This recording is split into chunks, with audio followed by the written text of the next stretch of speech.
You're listening to TIP. On today's show, we're absolutely privileged to interview Tony Robbins. As someone who's looked up to Tony for years, it's somewhat startling for Stig and myself to interview him. So we're extremely excited to bring you this interview. And during our discussion, we talked to Tony about his book, Unshakeable and Money Master the Game. Additionally, we talked to Tony about the things that matter most, which is how a person can find their higher purpose, how to accomplish the things people want to master in their own lives, and most importantly, how to have real impact. So for people that aren't familiar with Tony, he's a New York Times bestselling author of multiple books. He's an entrepreneur of multiple businesses that produce $6 billion annually. Tony has worked on an individual basis with people like Wayne Gretzky, Serena Williams, Hugh Jackman, and even people like President Bill Clinton. Tony's been ranked as a top 200 business guru by the Harvard Business Press, and he's been ranked as a Forbes Celebrity 100. So without further delay, here's our interview with the brilliant and charitable Tony Robbins. You are listening to The Investors Podcast, where we study the financial markets and read the books that influence self-made billionaires the most. We keep you informed and prepared for the unexpected.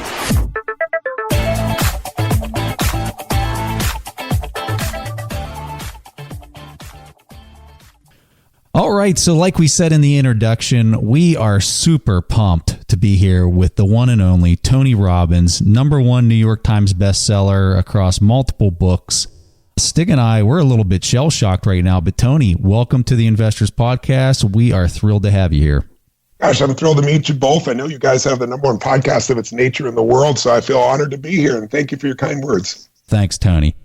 So we're just going to jump right into this first question. So Stig and I have read your book, Unshakeable. We've also read your book, Money Master the Game. You talk about this in the book, but I want you to explain it to our audience. What was your motivation to get out there and write this? I mean, your first book was a behemoth, and your second one's your second one's big. So what inspired you to do this? Because this is not an easy undertaking to do this. I love, things that are where there's no net. I love the idea of a live event because you never know what's going to happen. You got 10 or 25,000 people and you never know what's going to happen. And I love that playing with no net and the newness of it all. Writing a book, you're sitting solitary. There's no feedback to see how you're doing. And so I just don't really like them. But I got so pissed off in 2008. That's really what made me write this. Is I said, I got to get this out to people and I got to get it in a form that's inexpensive and they don't have to go to a seminar to do it, because the amount of abuse that happens in the financial system, as you guys both know well, it's not a bunch of evil people trying to destroy people's lives. It's just a bunch of very large corporations that are doing what their edict is to do, which is to maximize shareholder value. But that's not to maximize you as an investor. And the only way they can make more money is more fees. And I've worked with Paul Tudor Jones, one of the top 10, financial investors in the history of the world, literally, for 24 years. I've worked with him literally every day, 5 days a week. He writes me and gives me the details. I meet him 4 times a year in person. And, he's not lost money personally in all those years, which there's nobody in his category of his volume and size that's done that. So I've learned a lot from him. But when 2008 happened, and I grew up with a lot of suffering. So I'm not some great special person. I just hate suffering for others because I know what it feels like. And there was so much suffering, and even in financially successful people, but also he was watching people losing their homes, watching people lose, 50% of their entire, retirement nest egg overnight. And it was so preventable, and it just made me crazy. I did incredibly well during that time because, as you guys know, when things melt down, you can actually do better faster than when they're growing. If you keep your head together, if you know what you're doing. And, I've worked with some of the smartest people on earth in this area. So I just felt like somebody's got to do something. And 2 years later, still nothing was done. And I saw a documentary that won an Academy Award, and it was all about the financial crisis. And it systematically showed how a few people almost destroyed the entire world economy. And then the punishment was we gave them more of our money. It was just like, so at the end of this thing, you're either totally depressed or you're totally angry. I was on the angry side because depressed doesn't change anything. And I thought, okay, I got to convert this energy into something productive. What can I do as one person? I'm not special, but I have a special connection, which is I know some of the smartest financial people on earth. What if I interviewed 50 of them and I brought to the table the best financial minds on earth? Nobody from the Lucky Sperm Club, everybody who built it from nothing, And so when I got access to Warren Buffett and Jack Bogle and David Swenson and Burt Malkiel and Carl Icahn and all these people, Ray Dalio, the smartest guys in the room. And so then they started referring me, and I got deeper and deeper in that group. So I wrote this 670-page crazy book, as you described, Money Master the Game. And then the reason I hate writing books, but the reason I wrote this book is I thought, we got the longest, now officially, longest bull market in our history. Obviously, a correction is coming. You get a correction every year, but a bear is going to be here at some point. And I want to make sure people are prepared and realize that's the greatest time in their life. I wanted to be able to take a millennial who thinks they have so much debt they can never be out of it and show them in a weekend, read a book in a weekend and be done, a playbook of here's how to go from where you are to where you really want to be. Or take a baby boomer who thinks, I started too late, I can never get financially secure, and show them how they can do it. And so that was the impetus for Unshakeable. And another thing is, I donate 100% of the profits to feed people, because when I was 11, there was no money and no food, and I was fed. So I fed 2 families at 17, and I got it to 100,000 people, and $1 million a year, 4 million. Now we feed 100 million people a year. For the last 4 years, 400 million people, and I'm going to feed 1 billion over the next 6 years. So 100% of these profits go to help us make that happen as well. So people can change their own life, and we feed 50 families for every book as well.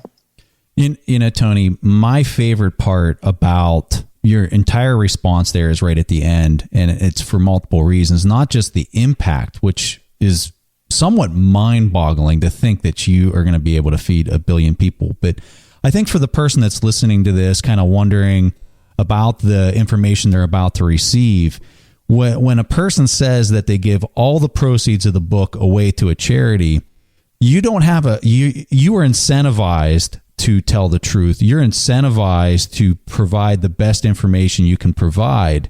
And that is not how a lot of the finance industry is structured. And I think that is such an important part for people to take away from this, is that you are not incentivized. Buffett has a quote. We heard him at the last shareholders meeting.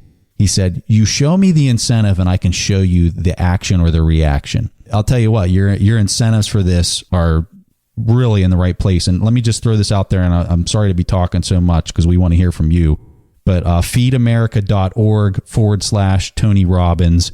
If you want to participate in this and help Tony achieve this, feeding 1 billion people, go there, and we'll have a link to that in our show notes. So thank you for that, but I just want to plant a seed, and that is if they just buy the book, I'll feed 50 families, but if they want to join me, we have 49 million people in the richest country in the world that wake up every morning not knowing where their next meal is going to come from. 17 million are children. So that's not a statistic to me, because I was one of those. It's not like I'm some good person.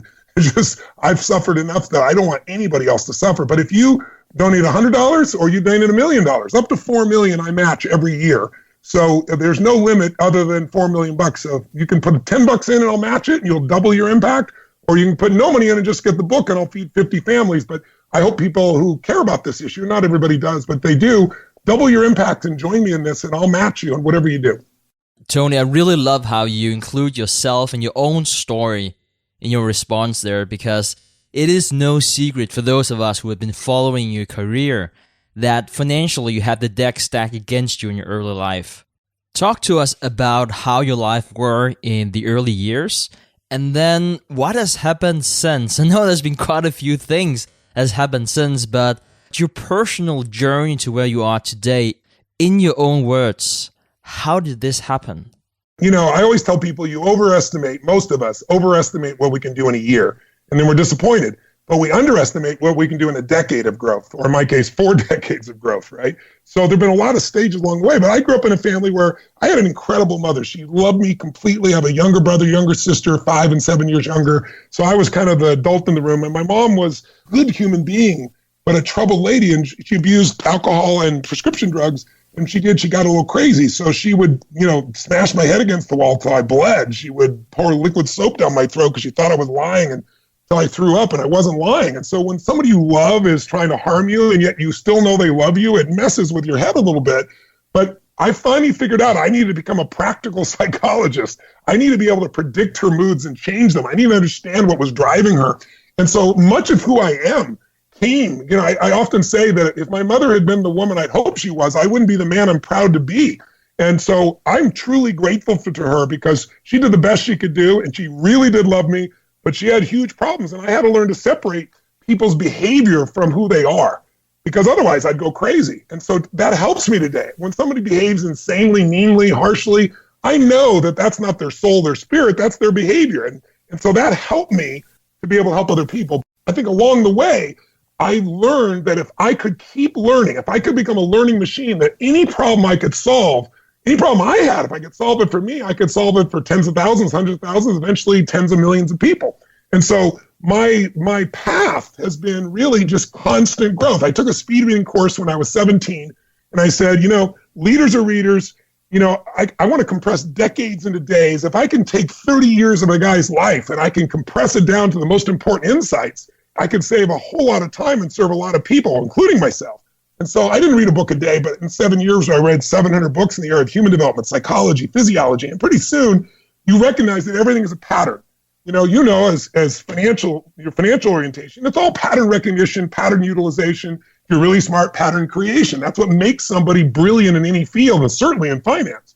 And so I got really good at recognizing everything is a pattern with human beings, and that there are patterns that make you angry, patterns that make you sad, patterns that make you grateful, patterns that make you excited.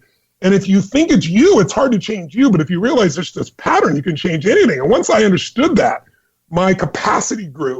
And so by being put on the line with no net for decades, you tend to grow. And if you're passionate about constantly getting better, you expand. And so over those decades, that's happened. And then I began to grow companies because early on, I realized my ideas are going to die on my lips unless I learn to grow and build a company and develop innovation and marketing. And so I had none of those skills, and I was terrible. But I created raving fan clients, which made up for my education in the business side. And now I'm privileged enough to have 54 companies, 12 I actively manage. We do over $6 billion in business in 14 different industries, as unique as stem cells to, I'm one of the owners of the LAFC. I have an esports team. I love to light people up. I love to arm people with strategies and tools that give them control of their own life. And so finance is one of those areas. So Tony, what I captured at the start of what you were saying is so important that we found. There was a book by Carol Dweck. She's out of Stanford. Oh, yes, I'm familiar with her. She's great. Yeah, the book Mindset. And when you were talking about your quote there where you said, if I didn't have the mother that raised me that way, I wouldn't have become the man that I became. It takes a person with a growth mindset to be able to understand that and not really play the victim card, because so many people that are going through a rough upbringing like that are saying, well, I can't succeed because, I'm a victim, or I was treated this way. And I can only imagine how hard it is to teach yourself or train your mind to think, I'm not a victim. This is an asset in some way. How does a person go about doing that? That's just, I can't wrap my head around how a person can make that transition without coaching or some positive influence in their life. So for you at that early age, how did you make that transition of the mindset? I think it honestly was reading biographies and autobiographies in mass, meaning some of the most brilliant humans in history, and I'm reading their stories. And I went from feeling sorry for myself to going, this is part of the path to growth. This is part of the path to becoming a person who has influence and impact in a beautiful way in the world. Because virtually every story I read, Churchill came from a very, privileged background, but the hell that man went through, in order to try and save his country and turn the world around is just extraordinary. And so you read these stories and all of a sudden I couldn't tell myself the story of the victim anymore. And I think the other reason is because as a victim, I can't help anybody. And I've always had this internal drive of, I just love human beings. I love to see them feel fully alive. I hate to see them in pain. And so if I'm a victim, then my life is over. And most people pick the victim approach, not because then they're victim oriented, but because they're just scared. We're all deathly afraid we're not enough. I've never met anybody, presidents of countries, billionaires. We all have a place where we feel we're not smart enough, rich enough, young enough, old enough, sexy enough, I don't know anything enough. And when you feel like you're not enough, the deeper fear is you won't be loved. And love is the oxygen of life. And so most of us are, especially with social media, are trying to constantly prove that we're somebody special. But, there are people, I have a friend that's got one of the top gyms here in South Florida. And he told me, Tony, every single day, people come in, men and women, set up all the weights, take a bunch of pictures, and don't work out. And they post it on Facebook and so forth because they just want to project this image. I mean, it's scary because The only way you have self-esteem, esteem for yourself, is by making yourself do incredibly difficult things that no one else can know, but you know. Pride comes from pushing through. It doesn't come from ease. The path of least resistance will never make you proud. It'll never make you strong. It'll never make you fulfilled. It'll make you weak. So for me, early on, the approach to being a victim, it just meant your life would have no meaning. It means that, you could point to something and say, that's why my life is this way. It's not me. There's nothing wrong with me. You can still love me. But who wants to live that way? And so I think, I didn't have role models, but I had role models through books. Books allowed me to transport myself to World War II, another time, to another history, to another way of thinking. Plus, if you read an autobiography where the author themselves wrote it, and it's like you think like the author as you do that. And so if you keep reading those things, you get the pattern of thinking of some of the most brilliant minds on the planet. And so my whole thing is, my original teacher was Jim Rohn. He used to say, miss a meal, Tony, but don't miss reading 30 minutes a day. And I don't mean clickbait. I don't mean some blog. I mean like a real book, where something that's got strategy or philosophy that can help you change your life or help someone else. And so that obsession for decades has really served me really well. But I think the other thing is, I think I learned early on that life is worthless if it's just about you. It's not about me. It's about we. And this whole me mindset that we have today, like, what am I getting? What am I not getting? Who's hurt me, or who, they don't usually ask, who have I hurt? Because everybody has hurt somebody, even if you didn't intend it, or been hurt by somebody, but that's life. It's like, step up and grow. But I think the biggest thing is, early on, I realized that life is about adding value. It's not just business. You can't get wealthy, financially without adding value. Even as an investor, you're providing capital to the right places. And if they add enough value, you're going to win. If you can do more for other people in your life, in your relationships, in your business, you're going to prosper. You're going to have beautiful relationships. You're going to have beautiful business. You're going to have a beautiful life. There is no substitute for adding more value than anybody else and constantly improving the way you add that value. And if it's in business, you got to also market that value, because you're going to have the best product.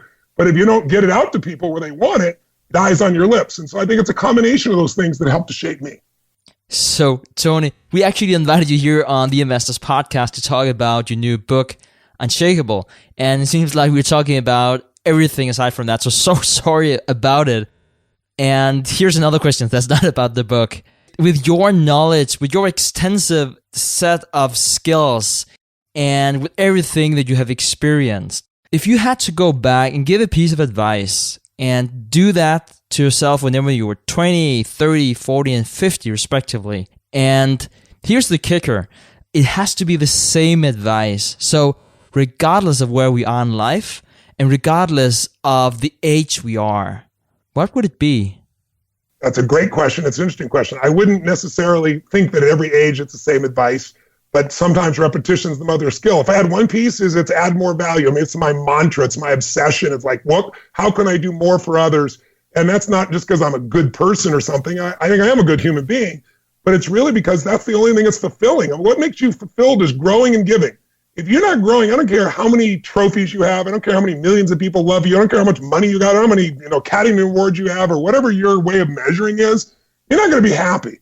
How many people have you seen that are incredibly wealthy, that have honored in every way, millions of people love them, and then they kill themselves, right? Because they stop growing, and then growth gives us the opportunity to give. And I think, look, everybody can be selfish, but when people say human beings are selfish, we can be selfish. I've certainly been selfish, but that's not who we are. And my proof to that would be, look at what people do when they have a great experience. When something transforms you, when something is so joyous, the first thing we want to do, share with somebody we love. Why is that? Because you can only have so much pleasure in the body by yourself, right? From, achievement, acknowledgement, success, money, drugs, alcohol, rock and roll, whatever it is that floats your boat. But there's only so much we can hold inside. But when we grow and we give something, then our life has a different form of meaning. It's not about just being happy every moment. If you're happy every moment, your face hurts. We've all experienced that. But what you want is meaning. Then life is beautiful. So I'm pretty obsessed with trying to bring that to people as much as I possibly can. I love it, Tony. Such awesome information. Pains me to transition away from such deep thought and such motivation for people. But, Stig and I just love finance too much to stay off topic. What's so great about that is, I don't care who you are. Finance isn't everything, but when people are struggling financially, They have problems in their relationships. Yeah. They struggle financially. They snap at their kids and they feel bad about it. They struggle financially. They beat themselves up internally. When they struggle financially, it helps them physically. So I think this is one of the areas of life, body, emotions, relationship, spirit, but it's one of the areas we got to master. And I'm grateful you guys are doing this, and I'm grateful so many people listen to you, because I know you guys, both minds, hearts, and the way you move and the way you teach is not for your own personal gain. And there's nothing wrong with people gaining from their business, don't get me wrong. But I know your true incentives, because I've listened to a couple of podcasts and I've read about some things you guys have written. I've talked to people that have interacted in your shows, and they all talk about your absolute sincerity and your desire to serve. So that's why I feel like we're brothers on the path. I can't tell you how much that means. That just made my month. Tony, so in your book, the first time I read through this, and I'm gonna hold this up to the screen so you can see my yellow highlight here, and my dog tagged or my earmarked page for this particular quote, because I loved this quote, and this came from Jack Bogle in your book. And the end of the quote says, "You put up 100% of the capital, you took 100% of the risk, and you got 33% of the return." Explain to our audience what Jack's talking about here in your book. This is, first of all, this is what I was saying earlier about the system. I mean, when I met Jack, one of the first things he said to me is this, after we spent, he invited me for 30 minutes and I was there for 4.5 hours. He said at the end, he gave a quote saying, I invited Tony over for 20 minutes or 30 minutes, and he goes, 4 hours later, I had the most intense interview of my 65-year career. But we became good friends. And one of the things he said to me is, Tony, he said, you really, I think, could educate people. And he said, if you're going to make a difference, you've got to show people the impact of fees. He said, especially in the 401k space, everywhere, but in the 401k space, because that's where 90% of Americans have their money. It's in their home and it's in their 401k space. And the abuse in this system is just insane. So before I answer your question, let me give people a context. Here are these companies. Imagine, let's take 401k, where everybody puts their money. The majority of Americans put their money. It's a $6 trillion industry with a T, trillion. Up until 4 years ago, they didn't have to tell you what they're charging you.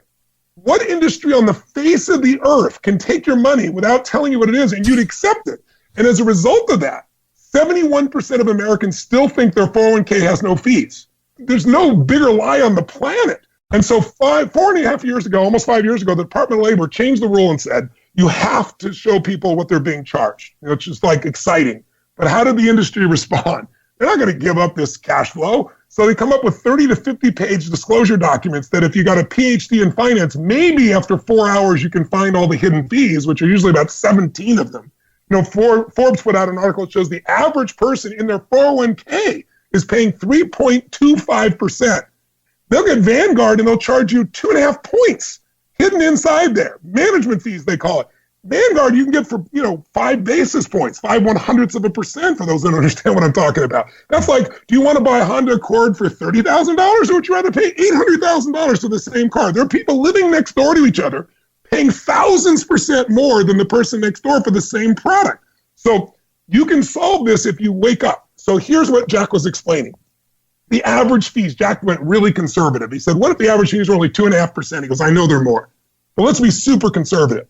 Over an investor's lifetime, that puts 80% of the compounded returns in the hands of the manager, not the investor. And yet most people put their money in a mutual fund. But what happens is 96% of all mutual funds don't match the market. They fail to match the market. So you're paying all these fees for nothing, for underperformance. And it's going to somebody who's not doing anything to your advantage. I mean, here's how it works. And I'll give you the math now. So Jack said, think of it this way. Let's assume that you make a one-time investment of $10,000 at age 20, and it's going to grow in the market at 7%. The market's produced 8% over the last 20 years. But we'll call it 7% to be conservative. He said, by the time you get to the retirement age like me, that's $574,464. But if you pay 2.5% in fees, and most people are paying 3.5%, to give you an idea, the total management fees and the other expenses also compound. And so you end up not with $574,000, you end up with $140,000 in the same period. So you put up 100% of the capital, you took 100% of the risk, they got $439,000, you got $140,000. That's 77% of your returns are going to somebody else who's usually underperforming. It's insane. So this is the big underpinning that, if you talk to somebody like Jack Bogle or David Swenson at Yale, who's the greatest institutional investor of all time, he'll tell you, the greatest ripoff on the planet are these mutual funds, And it's all because there's no way they can beat the market after fees. It just doesn't matter how smart these guys are. And they're not that smart. You look at the hedge fund industry. I mean, it's been decimated in the last 6 or 7 years because it doesn't match the market. And they charge 2% plus 20% of your profits. It's the biggest scam on the planet. Unless you got a Ray Dalio or Carl Icahn or, a Warren Buffett. Outside of that, these guys, there's a few players that are unicorns in the whole world. The rest of them do not win over time. So, Tony, in continuation of that discussion, I would like to talk about your first book, Money Master the Game, back from 2015.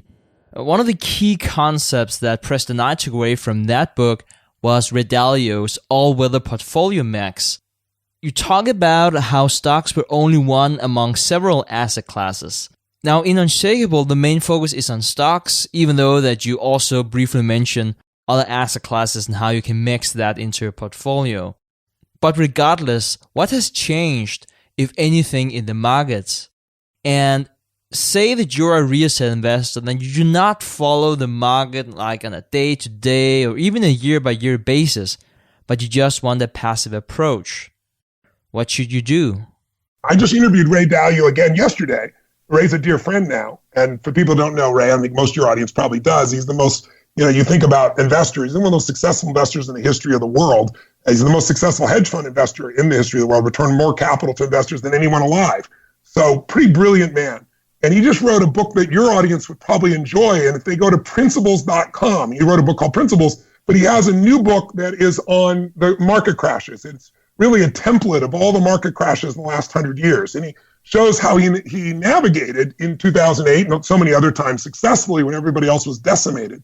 So I think if they want to go deeper than my conversation, Ray's a good place to go. The reason I put less of him in Unshakeable is just I wanted to go from 760 pages, down to 250 that you could do in a weekend. So I still mention it. But yes, the market is highly valued right now. But here's what I've learned for context that I think is really important. Nobody successfully calls the market over time. Nobody. Warren Buffett is not a market guy. He's a value guy. And he will tell you he's going to be wrong. Every one of the smartest men in the room, they're not the CNBC commentators that tell you they know what they're doing. Every one of them says, Tony, this is what I think, but I know I'm going to be wrong. So they do 4 things, and then I want to create context for you. That, Ray Dalio is a, completely different investor than Jack Bogle, than David Swenson, than Burton Alkiel, than Carl Icahn. They all do it differently. But what they all had in common were 4 things. One, they all are obsessed with not losing money. And they don't do that by trying to time the market. Like if you talk to Ray right now, yesterday he told me, he said, listen, where we are in the business cycle, he says, I could be wrong, but I don't see a 2008. Here's why. But I do know in the next 2, probably maybe 3 years, we're going to have a significant correction because that's the business cycle. And this one's been extended for a long time. And he gave us all the reasons. But he can be dead wrong. He knows he can be dead wrong. So the way they defend that is what I teach is, the most important financial decision is to become an investor, to become an owner, not just a consumer. But the most important investment decision, bar none, that every one of these men agree with, and women, the way you protect yourself is asset allocation. As Ray said it, everybody has a favorite investment. If you grew up as a kid and your family was constantly rehabbing homes to try to make money, then real estate's your gig because you were reinforced forever. If somebody gave you a stock at 12 and you still own it, you're a stock guy. But I don't care what asset class you have or how smart you are or how well you've done over time. There is a day when that asset class, every asset class, will drop 50 to 70%. And if that's later in your life, you're completely screwed. So we all know we got to diversify, but it's really how much goes it, in risk assets where the upside's unlimited, but the downside's unlimited. What percentage of those assets go in less risky environments that have less return, but through time can still compound? And as you well know, that has to do with when do you need the money, what's your risk tolerance, and how much access do you have? Cash flow are factors that influence that. But the first thing is most investors are obsessed with trying to make money. These guys, to a man and to a woman, are obsessed with not losing money because they know if I lose 50% in a market, it doesn't take 50% to get even. If you had 100 grand and you ask the average person, you lost 50%, how much do you got to get to back? They'll say 50%. No, if you had 100 grand and it drops to 50, now you do 50% improvement, you're at 75, you're still 25,000 in the hole. It takes 100% improvement. So these guys know that, and they defend it by asset allocation because they know they're going to be wrong. Second, they're all obsessed with this whole concept of how do I get the least amount of risk with the most amount of return, right? And so This mindset, most people think billionaires are people that took gigantic risks and they got lucky or they had balls of steel and intestinal fortitude. That's not how 99% of them do it. They all do this by looking at things and saying, I want to have a risk ratio where I'm asymmetrical. I have asymmetrical risk reward, very little risk with gigantic potential upside if it works. So for example, I've coached for Paul Tudor Jones for 24 years, not lost money in 24 years at what he does. Pretty amazing. How does he do it? Well, part of it is, when I met him, he had some challenges and he'd left one of the principles. I dug it out that he had lived by, and it was 5 to 1. If I'm going to risk $1, I want to try and make 5. I know I'm going to be wrong a lot of the time, but if I'm wrong, I can risk another $1. I'm still making a ton of money on 5. He can be wrong 4 times out of 5 and still be okay. Whereas the average person is trying to get that 10 or 12%. He knows he's not going to get every time, but he goes for it. I'll give you a better example. Kyle Bass, you guys probably know of, pretty famous because in the worst economic time in the last 80 years, in the middle of 2008, 2009, he took $30 million and converted it to $2 billion.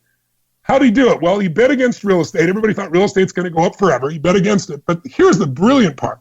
He structured his bets with asymmetrical risk reward, which means he never risked more than 6 cents to make $1. You could be wrong 15 times and still make money. That's how you take 30 million and make 2 billion in the worst economic time in history. Or one more example would be Richard Branson. I'm lucky enough to be friends with him, and he's such a genius.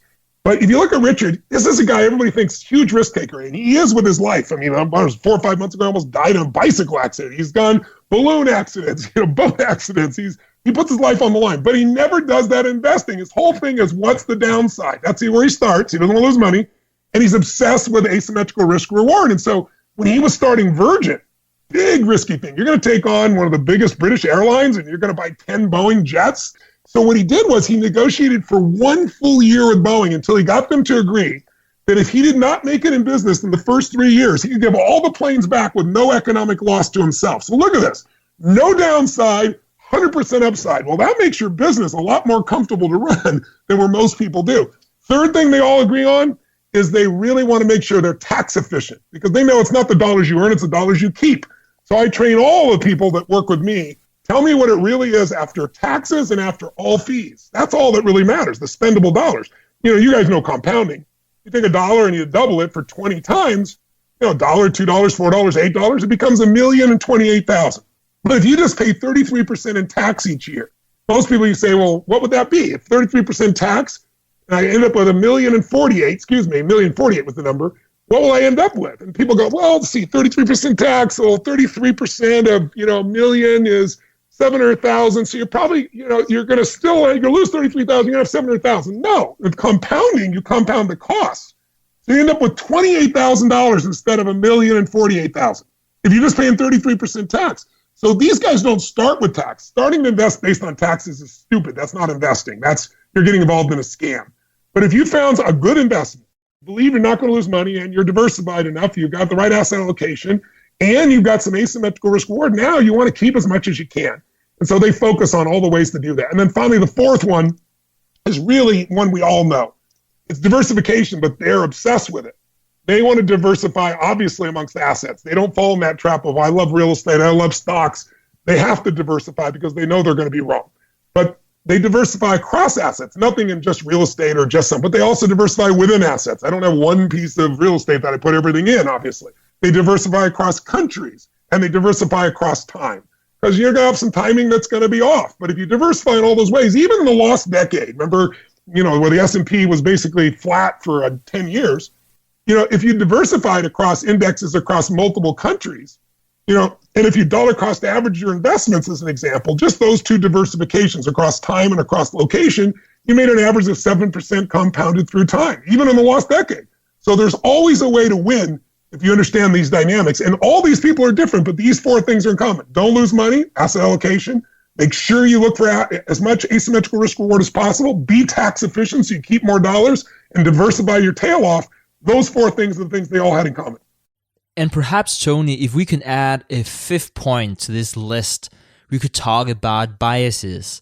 It seems like all of us, even the best investors, since they're human, they are prone to biases, whether it's confirmation bias, overconfidence, recency bias, is really just to mention a few. And you're also a very successful investor in your own right. So I'm curious to hear, based on your own experiences, and of course also the interactions you have with these high-powered super investors, how do you and how do they combat biases? And which type of impact has it had on their portfolio when they have not been successful? I'm pretty obsessed with not letting these biases affect me. And I've gotten much better at that in the last 7 years since I started on this with this group of people, because, when you're around a guy like Ray Dalio, who's, he made money in 2008 when everybody's losing everything, right? He's, had a 23% compounded return over 21 years. I mean, and he's when I went to go interview him, we were interrupted because he had to take a call from the Chinese prime minister, right? He's managing money for China. It's like, this is a pretty wild thing. And so when he says to me, Tony, what kills everybody in business is, confirmation, all the different biases, but confirmation bias. Everybody looks for how their idea is right, to confirm it. And he goes, Tony, it'll kill you. He goes, I am obsessed with finding people who are very smart, not anybody, because anybody will disagree with you. All you got to do is go on the web. Everybody thinks they're a genius. But somebody super qualified, as much as I am, but diametrically, I should say, opposed to what I'm doing, and wants to argue with me about it. I want to see, he seeks those people out every day of his life. If you know anything about his culture at his company, it's not for the weak at heart. And everybody's job is destroy somebody else's idea and prove it there, because only the best survive. And so that mindset has helped me immensely, because, when I was in the beginning, like, my worst investment was when I was like 23 or 22, I think it was 23, and I lived in Marina Del Rey, and I was just starting to grow a little bit, make a little bit of money. And there was a place in Marina Del Rey in LA, is kind of a high-end beach community, a lot of wealthy people there. And there's a little place around the corner called the Barron's Cleaners. And, that was the place where every celebrity went. And so I went there just to be inspired, to leave my cleaning, but see the people coming in and out. And one day this woman drives up in a brand new Rolls Royce convertible, and she's gorgeous and getting all these clothes. And so I, walked up to her and I said, I'm sorry to interrupt you, but I said, I can't help but notice you're obviously quite successful. What do you or you and your husband do? And she said, my husband and I, so I was heartbroken. And then she said, we own a penny stock company. And I said, you got any tips? So I thought the dumbest ass thing you could possibly do. She's making money because they're taking fees like crazy. It's not their investments. And so she gave me a tip, and I put all the money I had in it, which was like, I don't know, $4,000, $3,800, something like that. And I lost it all. I went to zero, right? I think my good fortune is that I've had painful experiences early on that were small enough that it made me sensitized. And then I got trained by the best people. So, what could be the mistake I'll make today? I've got some brilliant RIAs that I work with, I'm partners with, and I bounce everything off them. But I also have the privilege, if I'm thinking about an oil investment, I get to call T. Boone, he's the oil oracle. If I'm looking at where is the market going, I can go from anybody from Paul Tudor Jones to Ray Dalio to Carl Icahn. And these are the people that, I'm able to call friends now. So it's hard to mess up. In fact, and I have to say, most of it was from the implementation of the same systemic thinking that made these guys great investors on the business side. I'm a product of the people that I work with. So I'm far from perfect, but so far things are going really well because I'm surrounded by the best people, and I don't make decisions on my own or think I'm the smartest guy in the room, because I'm not. The way you started there and you were talking about confirmation bias and how Ray had kind of suggested that was one of the ones at the top of the list. For me, I felt like I learned a lot about all these biases by studying Robert Cialdini. I'm assuming you're a fan of Robert Cialdini. Yeah, I'm a big fan of Cialdini for 30 years. Is there anyone else that you've read through the years that you would put at par or that could also complement some of that information that Robert Cialdini puts out?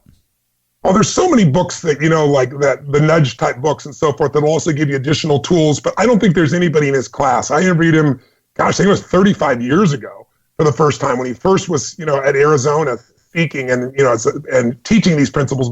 I think it was even before Influence was out, and then he came out with Influence. So I don't think there's anybody better. I highly recommend that book to anyone to understand those unconscious tools.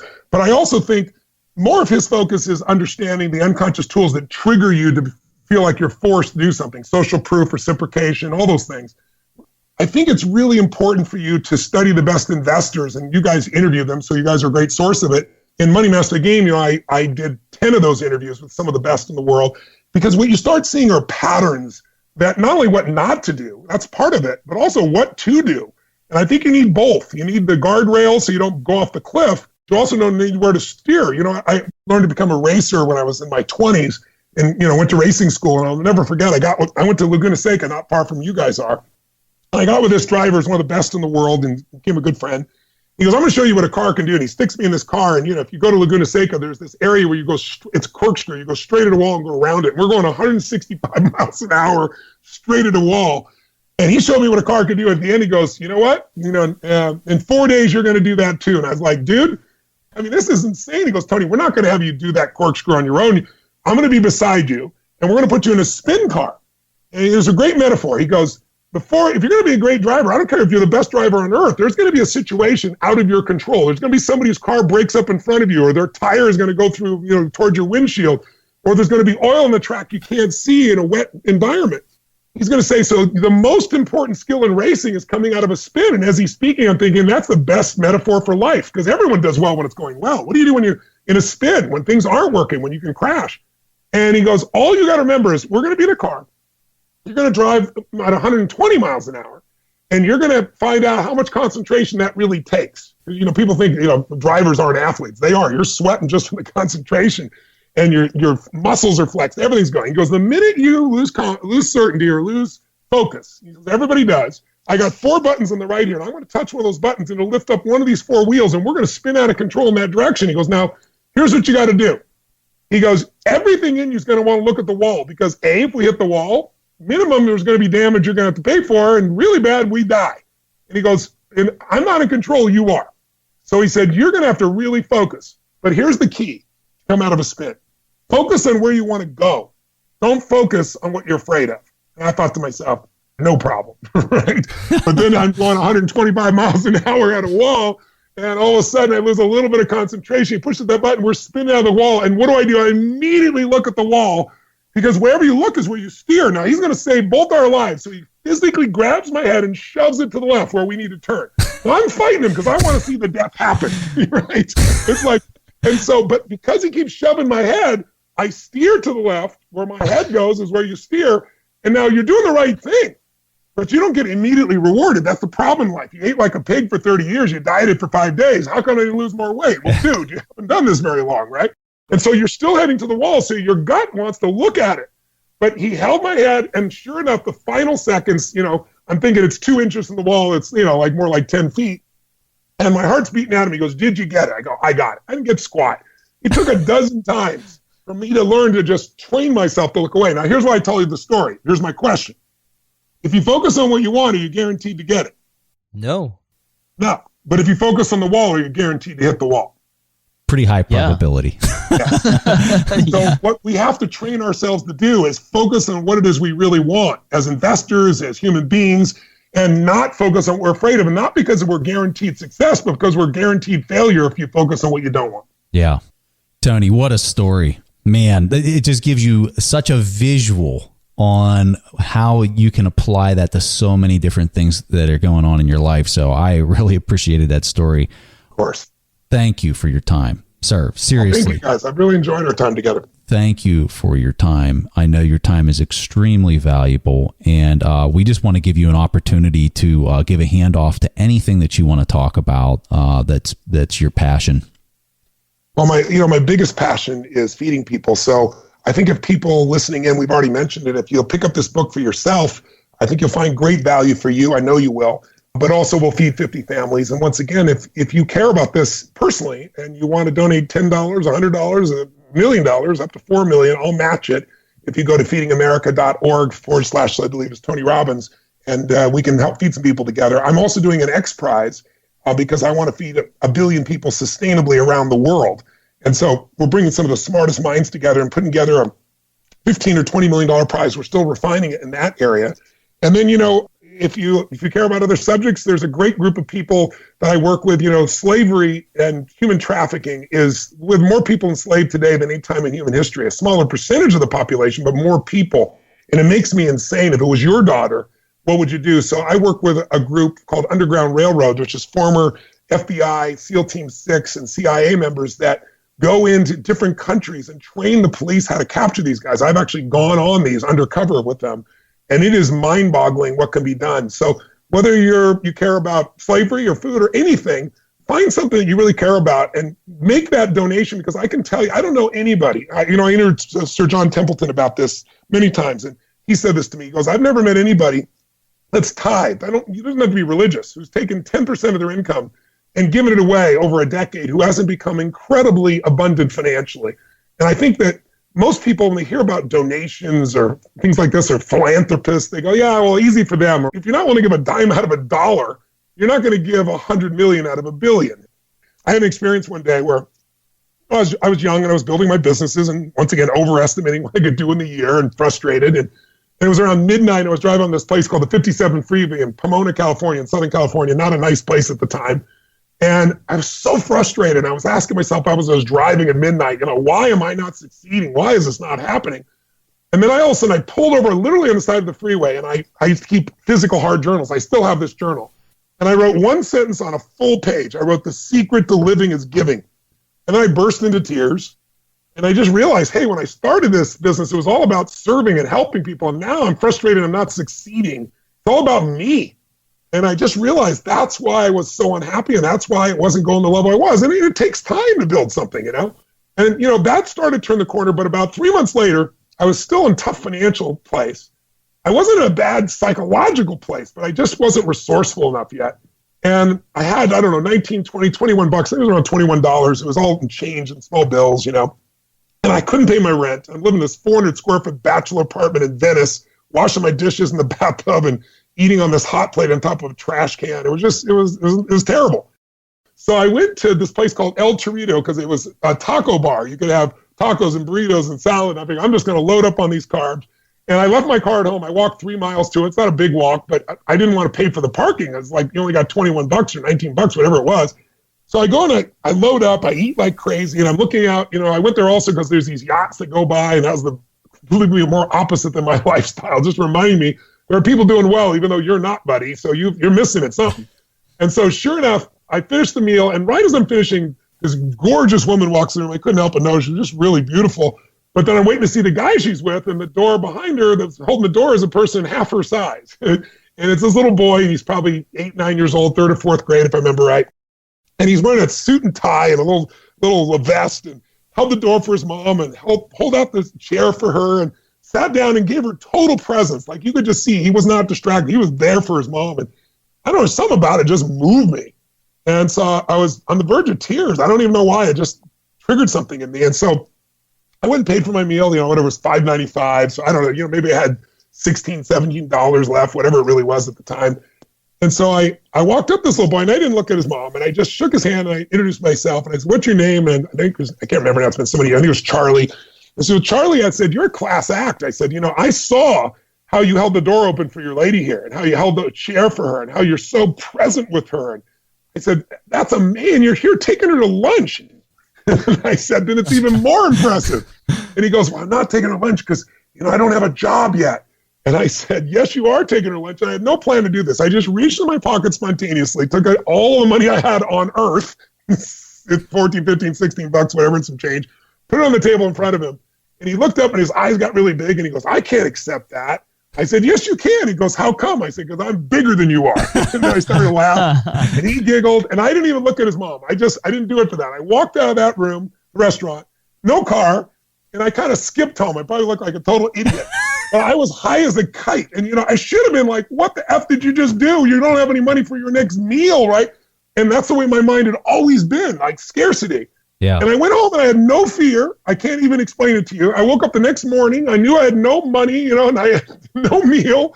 And I was like, well, fasting, I can do fasting for a few days. And I wasn't stressed at all. And then this unbelievable gift comes to me. In the mail, snail mail in those days, right? Traditional mail. I get the mail from the mailman around noon.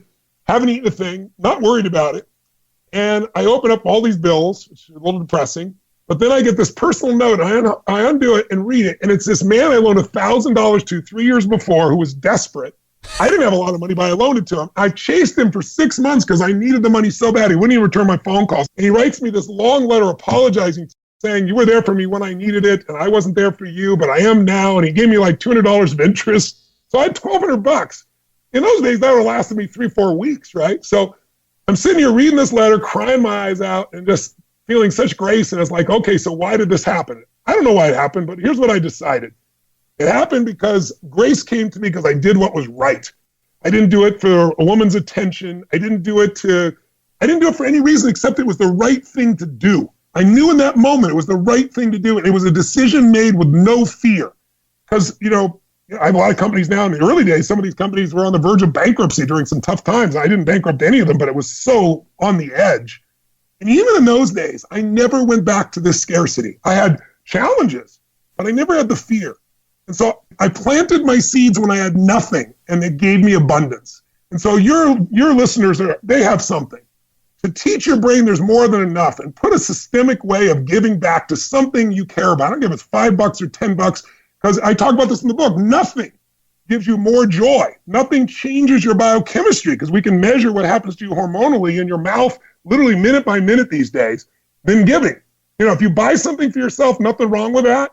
But things don't hold happiness very long. If you buy experiences, learning experiences, travel, thinking with your family, those have a longer resonance of joy. But all the research shows, it's not just my philosophy, that we are made to give, because when we give, even if you bought coffee for 4 people in line you don't know, the joy in that person's body will be there for a minimum of 24 hours, usually multiple days.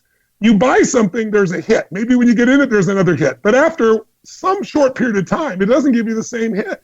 Plus, it's just not meaningful. So my hope is that the people listening will say, I want to do well and I want to do good. And I don't have to wait till I do well to do good. I can do good now, and that'll help me do well, because it'll shift my own psychology. It'll make things richer and more. So I hope people are inspired by this conversation. I know most of your audience probably already is huge givers, but why not do a bit more? Do a bit more just to remind yourself what you're capable of. And I know you cannot give like this and not receive on a massive scale. You cannot not prosper if your life is about adding value to other people's lives. And I hope the people here will take advantage at least of the book for themselves and maybe be inspired by that so they can change their own life. If they don't do anything else, I'm still going to feed 50 families for their effort in reading the book. Thank you, Tony. This was just amazing. Thank you so much for your time today. Thank you, guys. I really enjoyed it. And listen, if you want to come to an event sometime as my guest, I'd love to have you. So I'm doing an event in New York in November. If you guys want to come as my guest, we'll have 14,000 people there, and it'll knock your socks off. Just let our team know. Oh, my Lord. Look on my website. Anytime you want to come, reach out to me, and I'll have you guys. Love to meet you in person. If there's anything we can do to help you, Tony, seriously, if there's anything we can do with the marketing of, the movie that you're working on, anything, please let us know. We want to help you in any way we can. You guys are really kind. I will become good friends. I'll look forward to meeting you personally sometime soon. All right, guys. That was all that Preston and I had for this week's episode of The Investors Podcast. We see each other again next week. Thanks for listening to TIP. To access the show notes, courses, or forums, go to theinvestorspodcast.com. To get your questions played on the show, go to asktheinvestors.com and win a free subscription to any of our courses on TIP Academy. This show is for entertainment purposes only. Before making investment decisions, consult a professional. This show is copyrighted by the TIP Network. Written permission must be granted before syndication or rebroadcasting.